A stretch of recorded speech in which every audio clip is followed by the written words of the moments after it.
உயிரே உறவே தமிழே வணக்கம். இங்கு வருகை தந்து எங்கள் இல்லத்திற்கு பெருமை சேர்த்த மாண்புமிகு அமைச்சர் பொய்யாமொழி, அன்பில் பொய்யாமொழி அவர்களுக்கும், இங்கே வந்திருக்கும் மாண்புமிகு டிஸ்ட்ரிக்ட் ரெவென்யூ ஆஃபீஸர் தியாகராஜன் அவர்களுக்கும், மாண்புமிகு மேயர் அவர்களுக்கும், என் நண்பர் தோழர் சக கலைஞர் அமீர் அவர்களுக்கும், எங்கள் கட்சியின் பிரசிடென்ட் மௌரியா அவர்களுக்கும், துணை பிரசிடென்ட் டெபுட்டி பிரசிடென்ட் தங்கவேலு அவர்களுக்கும், ஜெனரல் செக்ரட்டரி அருணாச்சலம் அவர்களுக்கும், இங்கே பின்னால் எப்படி ஸ்னேகன் விழாவை ஆரம்பித்து விட்டு அடுத்த வேலைக்கு நகர்ந்து சென்று விடுவாரோ அதுபோலவே இங்கே நின்று கொண்டிருக்கும் என் தோழர்களுக்கும் அவர்கள் பெயர் சொல்லும் மேடை இன்னொன்று அமையும். அமையவில்லை என்றால் அமைப்போம்.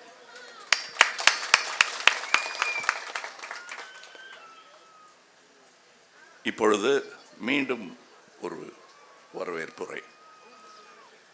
இது மக்கள் நீதி மையத்திலிருந்து வருவது. இது தனி மனிதனாக என்னிடமிருந்து வந்தது தான் முதலில் வந்த வரவேற்பு. கமல்ஹாசன் கொடுத்த வரவேற்பு. அது மக்கள் நீதி மையம் என்னும் கட்சியின் கொள்கை விளக்கம் நீங்கள் சரியாக சொல்லலையே அப்படின்னு சொல்லிட்டு தான் இருக்கோம். உங்களுக்கு புரிகிற மாதிரி சொல்லலை, நற்றமிழில் சொல்லிவிட்டோம். ஆங்கிலத்தில் சொல்லியிருந்தால் வேற ஒருத்தன் அள்ளிட்டு போயிருப்பான். அதனால் தமிழில் சொல்லிட்டு இருந்தோம். எங்கே போய் சேரணுமோ எங்கள் கொள்கை விளக்கம் எல்லாம் அது செயல் வடிவமாக மாறி இருக்கிறது. அது எங்கள் கட்சி சார்ந்தவர்களுக்கு தெரியும். எங்கள் கொள்கையெல்லாம் நாங்கள் எலெக்ஷனில் தோத்தாலும் செயல்பாட்டிற்கு வந்திருக்கிறது. அது எங்கள் ஆற்றலை விட எங்கள் அறிவை காட்டுகிறது. இனிதான் ஆற்றலை காட்ட வேண்டிய நேரம். இங்கே வந்தவர்கள் எல்லாரும் நான் சொன்ன முதல் உயிரே உறவே தமிழே என்ற வரவேற்பில் அடங்கி விடுவார்கள். இவர்கள் பதவிக்கு மரியாதை கொடுக்க வேண்டும் என்பதற்காக தனியாக அதை பிரித்து சொன்னேன், அவ்வளவுதான். மற்றபடி எப்படி நண்பர் அமைச்சர் தம்பி எப்படி இங்கே வந்தாரோ, ஊர் வேறுவேறையாக இருந்தாலும் அவர் சொந்த ஊரிலிருந்து வந்தவர்களாகத்தான் மற்றவர்களையும் நீங்கள் கொள்ள வேண்டும். அன்பில் வந்தவர்கள்தான் அனைவருமே. அன்பில் என்பது அவர் வாழ்ந்த இடம். அதனால் அவர் இங்கு வந்ததில் எனக்கு ஆச்சரியமே இல்லை. அன்பு கட்சி தாண்டியது. அண்ணாவின் மேல் எனக்கு இருக்கும் அன்பும் அப்படிப்பட்டது தான். அவர்கள் பிள்ளைகள் எல்லாருக்கும், அவரிடம் கற்ற பிள்ளைகள் எல்லாருக்கும், அதை புரிந்து கொண்ட எல்லா பிள்ளைகளுக்கும் இதே குணாதிசயம் இருப்பதை நான் பார்த்திருக்கிறேன். பதவி வரும்போது பணிவு வர வேண்டும், துணிவும் வர வேண்டும் தோழா என்று சொன்னார்கள். பணிவுக்காக துணிவை இழக்கும் சுயமரியாதையற்றவர்கள் அல்ல எங்கள் கூட்டம். இது அன்பில் வாழ்ந்தாலும் பணிவு தெரிந்தாலும் துணிவு மறக்காத கூட்டம். அந்த கூட்டத்தில் அவர் அமைச்சராக வந்ததை விட அதிகம் பெருமை எனக்கு. அன்பில் வந்தார், என் தம்பியாக வந்தார். அப்படித்தான் எங்கள் உறவு. நான் இந்த அரசியல் நிலைப்பாடுகள் வெவ்வேறாக மாறி இருந்தாலும் இந்த அன்பு அப்படித்தான் இருந்திருக்கும் என்று நான் நம்புகிறேன். இங்கே வந்திருப்பது ஒரு இரங்கல் கூட்டத்திற்கு அல்ல. இது ஏற்றம் காணும் கூட்டம். இரங்கல் முடிந்து விட்டது. அவர் வாழ்ந்த நாட்களை நினைத்து பெருமிதம் கொண்டு அவரை ஏற்றி வைக்கும் கூட்டம் இந்த கூட்டம். நான் இரங்கல் கூட்டங்களுக்கு தாமதமாகத்தான் செல்வேன், அது தெரியும். என் காரணம், அந்த கூட்டத்தில் எல்லோரும் ஆறுதல் சொல்வார்கள், ஆனால் விம்மி விடைக்கும் அந்த சோகத்தை அடுத்த நாள் உணர்வார்கள். நான் எப்பொழுதும் ஒரு 3 நாள் தாமதமாக, 2 நாள் தாமதமாக வீடு வெறித்தோடி கிடக்கும் பொழுது நான் மட்டும் போவதையே பெருமையாக நினைப்பவன். அதற்கும் என் பகுத்தறிவுக்கும் நிறைய சம்பந்தம் இருக்கிறது. அதுதான் பகுத்தறிவு. ஒன்றை நிராகரிப்பதல்ல பகுத்தறிவு. ஒன்றை புரிந்து கொண்டு தேவையான அளவு நாம் அதில் இடைபடுவதும் பங்கேற்பதும் இருக்க வேண்டும். அவ்வளவுதான் பகுத்தறிவு. அதற்கு மேல் இல்லை என்று சொல்வது என் இஷ்டம், உண்டு என்று சொல்வது உன் இஷ்டம். ஆக அப்பப்போ அட்ஜஸ்ட் பண்ணிப்பீங்களான்னு, அட்ஜஸ்ட் பண்ணுறது தான் வாழ்க்கையை. அவரும் இருக்கணும், நானும் இருப்பேன். அதுதான் பகுத்தறிவு. இப்பொழுது இங்கே படத்துக்கு ஃப்ரேம் கட்டி மாட்டிட்டீங்க, அது அவர் உருவத்திற்கானது. அவர் செயலுக்கான ஃப்ரேம் எங்கே போடணும்னா, நீங்கள் போட்டது சிற்றப்பனுக்கான அடிக்கல் நாட்டு விழா. அது நான் இங்கே அவர் சொன்ன இடைச்சர்கள் போல் நானும் ஒரு இடைச்சர்கள் செய்ய கடமைப்பட்டிருக்கிறேன். இங்கு நான் வந்தது பொதுவாக ஒரு மன்னிப்பு கேட்பதற்காக. இவர் யார் என்று தெரியாது. பிக் பாஸில் பார்த்தேன், கவிஞர் என்று சொன்னார்கள். கொஞ்சம் எனக்கு தெரிந்ததை சொல்லி பார்த்தேன், அவரும் சொன்னார். அப்படி வளர்ந்த நட்பு. நான் இவரை கவிஞரே என்று கூப்பிட்டேன். அன்று மனது இலகி இருக்கும் அவருக்கு. ஏன்னா எனக்கு தெரியும், கண்ணதாசன் அல்லது வைரமுத்து என்னை பார்த்து கவிஞரேன்னு சொல்லிட்டாங்கன்னா 2 நாள் தூக்கம் வராது. அப்படி எனக்கு அவர் எங்கே தொட்டா அவர் என் பக்கம் வருவாரோ அந்த இடத்த தொட்டுட்டேன் நான். அப்போவே முடிவு செஞ்சுட்டார் இங்கே வர்றதுன்னு. ஆனால் இங்கே மன்னிப்பு கோரல் எதற்காக சொல்லுகிறேன் என்றால், உங்கள் பிள்ளைய நான் தத்து இடத்துக்கு போகிறேன்னு அவர்கிட்ட பர்மிஷன் கேட்கல.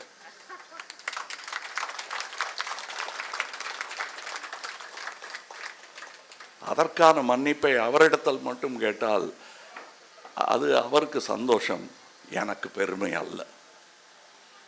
இது ஒரு சுயநலமான மன்னிப்பு கோரல் என்று நினைத்தாலும் பரவாயில்லை. ஆனால் செய்ய வேண்டிய கடமை தவறி விட்டதற்கான மன்னிப்பு இது. உங்கள் பிள்ளை இனி என் பிள்ளை என்று அவரிடம் அல்லவா சொல்லி இருக்க வேண்டும். இவரிடம் சொல்வது எனக்கான சுயநலம் போல் தோன்றுகிறது. பர்மிஷன் கேட்காம எடுத்துக்கிட்டேன், அதற்காக இந்த ஊரிடம் மன்னிப்பு கேட்க வேண்டும். உங்கள் பிள்ளை இனி என் பிள்ளை. அடுத்து அவர் ஃப்ரேம் கட்ட வேண்டியது எது இருக்கு என்றால், அவர் உழுத நிலம் எங்காவது இருந்ததென்றால் அதை பாதுகாத்து வையுங்கள்.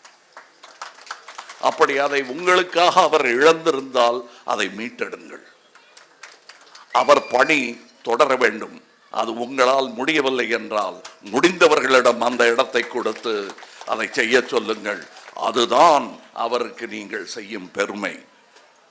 அவர் சட்டை போடாமல் இருந்தவருக்கு நீங்கள் மாட்டிவிடும் பட்டு சட்டை அது.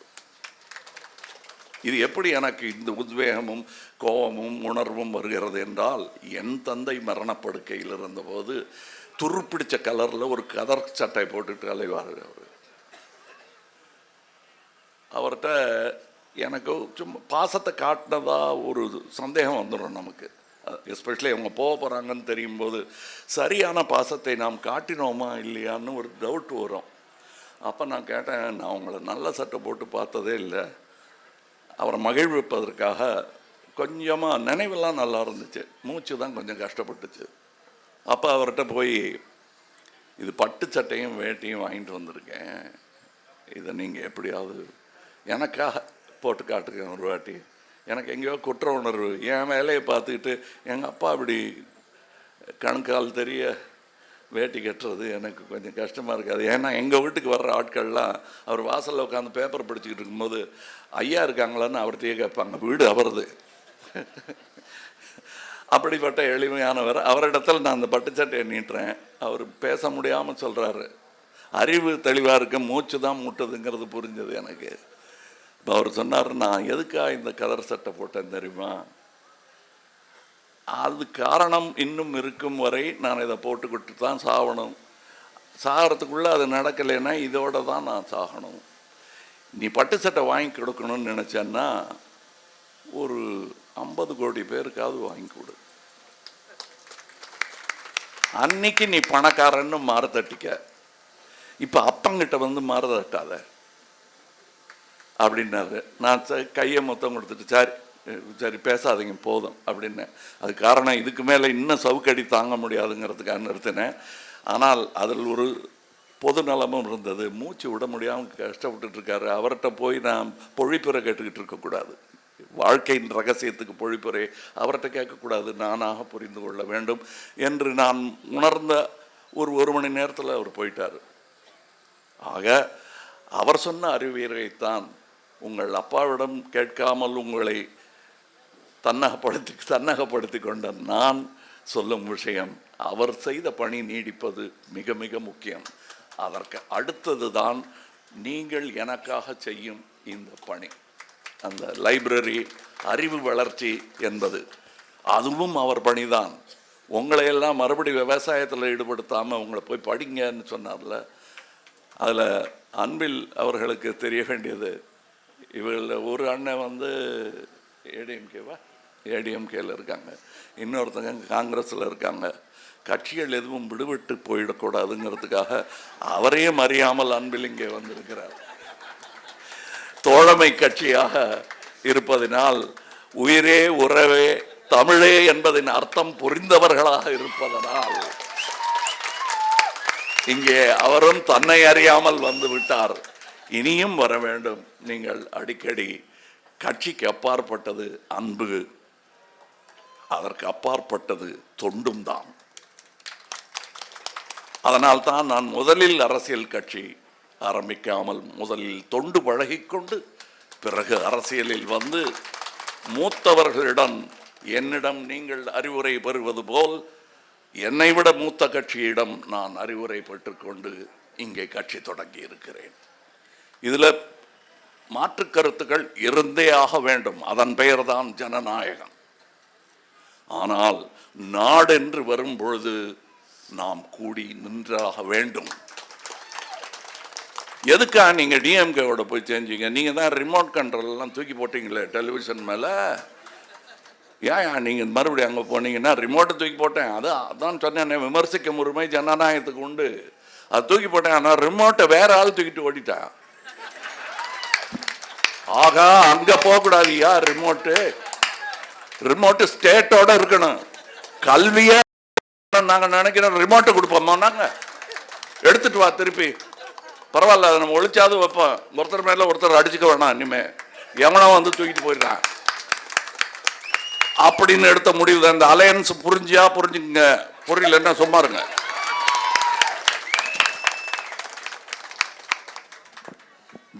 ஜனநாயகம் அப்படின்னு வந்துருச்சுன்னா இந்த தொல்லைகள்லாம் இருந்தே தீரும், புரிந்து கொள்கிற. அது வேண்டாம் நினைச்சா மாற்று அரசியல் என்பது ஃபாசிசம், அது எங்களுக்கு வேண்டாம். இந்த அரசியல் செய்தி போதுமானது. மற்றவர்களுக்கு இங்கே நான் சொன்ன அன்பின் செய்தி போதவே போதாது. அது தொடர்ந்து நாங்கள் பேசிக்கொண்டிருப்போம். உங்களுக்கான செய்தி சொல்லி ஆகிவிட்டது. நன்றி, வணக்கம்.